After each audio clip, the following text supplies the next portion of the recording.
Welcome to a new Daily Top Askreddit video. Today's topic. What are some harmless ways to fuck with people? Carefully step over a non-existing obstacle. Do this at a crosswalk when the cars stop too close. My friend used to do it with a car at red lights. He would carefully steer out of the way of literally nothing and the rest of the cars behind him. Would do the same rolling on the floor laughing. Say, no pun intended, after a sentence where there was clearly no pun. This meatloaf is amazing, Sharon, no pun intended. Can't help but think of Randy Marsh saying this. When you shake someone's hand, move yours left to right.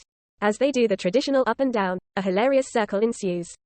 I can't believe I've never thought of this. Totally left, right hand shaking from now on. The middle finger palm tickle is also pretty gross for unknown reasons. Don't turn around when you walk into a lift. Conversely, turn around too much. Just stand in the corner and rotate 90 degrees every 4 to 5 s or so. I'm training to be a rotisserie chicken. And ask them if they are ready to take this to the next level. When having a conversation during a meal, specifically only ask questions to people that are chewing. ETA. I was never a server, but had this taught to me by a dear friend of mine years ago when we used to eat in a public cafeteria and mess with people we just met. Love this one. It's on the verge of being rude, but it's so subtle people will assume you just lack awareness. Joke's on 'em, I actually do lack awareness. This is a skill servers must master before being unleashed to their tables. It never fails that I'm asked, how is everything, whilst chewing.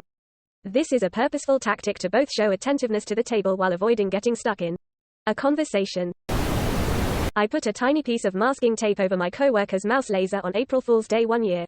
Wrote, April Fools, on it. He troubleshot every single thing except examining the mouse. He eventually called IT, who simply turned the mouse over and pointed it out to him.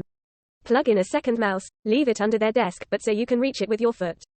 Kick it occasionally. I plugged a wireless mouse onto one of my college professor's computers and moved the mouse around every time he wasn't looking at the screen. Did this for a few days and always took back the USB at the end of class without him noticing.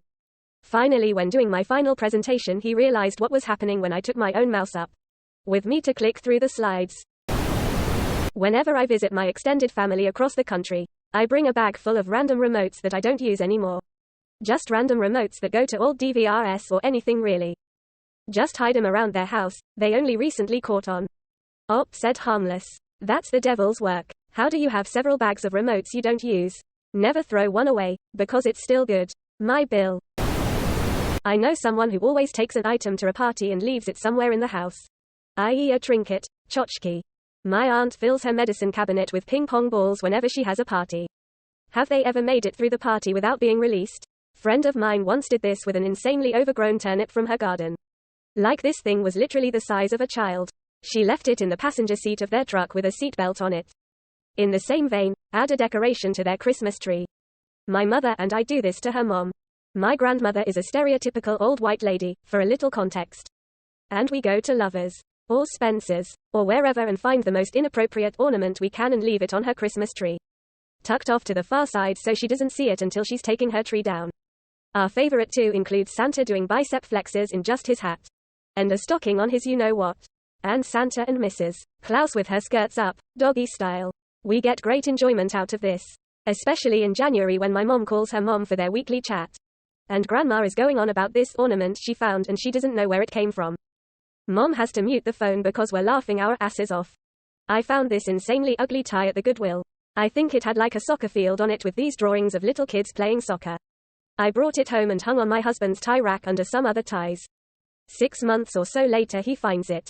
I managed to convince him he had it for years. He was baffled that he had no memory of ever receiving it. Gaslighter lol.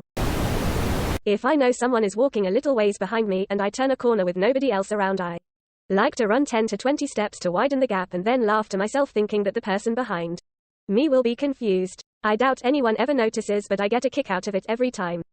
I do this shit LMAO. And as you start to hear running behind you.